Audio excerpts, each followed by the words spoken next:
अकेला, तब उस क्षण आपके दिल की बात आप उससे जाते। और एक बात और सुन लो, अगर मंदिर में नहीं खोल सकते तो घर में जो शिवलिंग होता है, घर के अंदर शिवलिंग रखते क्यों हैं? आप लिंग महापुराण के अंतर्गत उसको स्मरण कर सकते हैं। लिंग पुराण के अंतर्गत घर के अंदर शिवलिंग क्यों रखा जाता है? घर के अंदर शिवलिंग क्यों रखते हैं? और कितनी सुंदर बात हमारी शिव महापुराण की कथा कहती है, लिंग पुराण की कथा कहती है, स्कंद पुराण की कथा कहती है, कूर्म पुराण कहती है, पद्म पुराण कहती है और ब्रह्म विवर्त पुराण कहती है।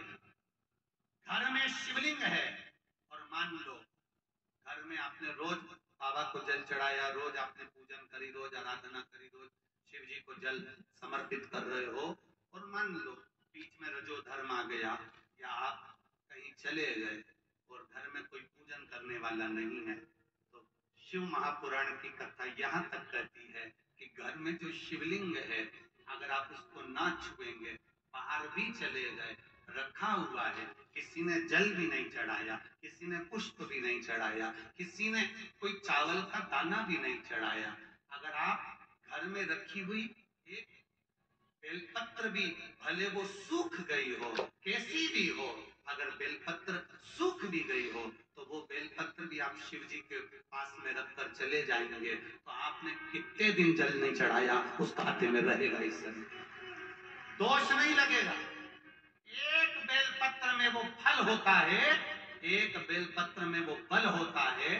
कि गंगा के जल के बराबर, सरयू के जल के बराबर, कावेरी छिपरा नर्मदा के जल के बराबर बेलपत्री मात्र शिव के करीब में रखी रहती है, तो वो जल के बराबर ही रखी रहती है कि रोज आप जल चढ़ा रहे हैं शिव। घर के लोगों से इतना तो कह सकते हो कि मुझे हाथ नहीं लगाना, मेरे को बाहर जाना है, तुम एक काम करो ये बेलपत्री शिव जी के पास रख दो, मैंने यहाँ रखी है,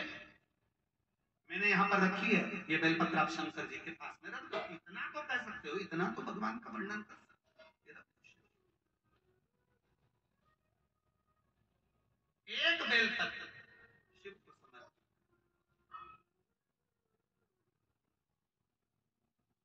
और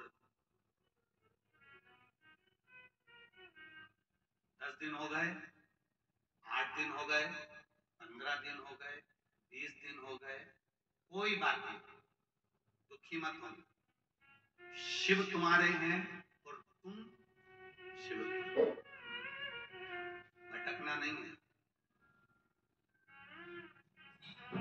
भटकना नहीं, तुम शिव के हो, शिव हाँ, ये जरूर है। घर से जब जाओ तो शिवलिंग तुम्हारे घर में जो पारस का, नर्मदा का, कंकर शंकर जो रखा हुआ है, जो शिवलिंग है उसको कह कर जाना, बाबा तेरा घर है, तुझे संभालना है, हम भी तेरे हैं, तेरे भरोसे पर जा रहे हैं, तेरे भरोसे पर वापिस आएंगे, ऐसी कृपा करना जिस कार्य के लिए जा रहे हैं वो कार्य तू साथ चल और उसको सफल कर दे, ये भरोसा। ना जाने कौन ने तुमको अकल दे दी, ना जाने कौन ने तुमको ऐसी बुद्धि दे दी कि भगवान को डलिया में लेकर जहां जाओ भगवान को डलिया में लेकर जाओ, ये कौन ने अकल दी, ये कौन ने बुद्धि दी तुमको? कौन ने कहा तुमसे कि तुम भगवान को डलिया में बिठाकर उनके धक्के खिलाओ? ना जाने कौन नारी कैसी, ना जाने कौन पुरुष कैसा, तुम्हारे हाथ झूठे हो रहे हैं, पात्र झूठे हो रहे हैं, ये अकल दी कौन ने तुमको कि इनको साथ में ले लेकर घूमो? ना, घर का सेठ है, घर का मालिक है, तुम कहीं पर भी जाओ संभालना उसकी जवाबदारी है,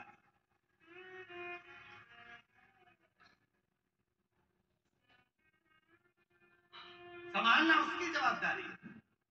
शिवलिंग है घर में रखो, आप अगर घर से बाहर जा रहे हो, कहीं जा भी रहे हो तो तुम्हारे घर में लड्डू गोपाल हैं, ठाकुर जी हैं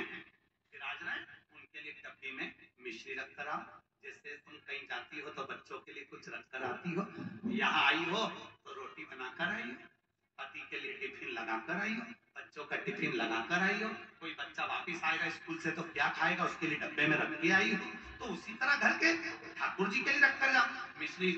डब्बे में भर कर रखो, सामग्री रखो, थोड़ा झाड़ी जी भर दो, जल भर दो, जल रख दो उनके पास में कि मैं लेट हो जाऊं तो विश्वास जगाना है, ढोंग नहीं, प्रपंच नहीं, छल नहीं, दिल से भाव जागृत करिए। हमारे भीतर से भाव जागृत होगा तो भगवान की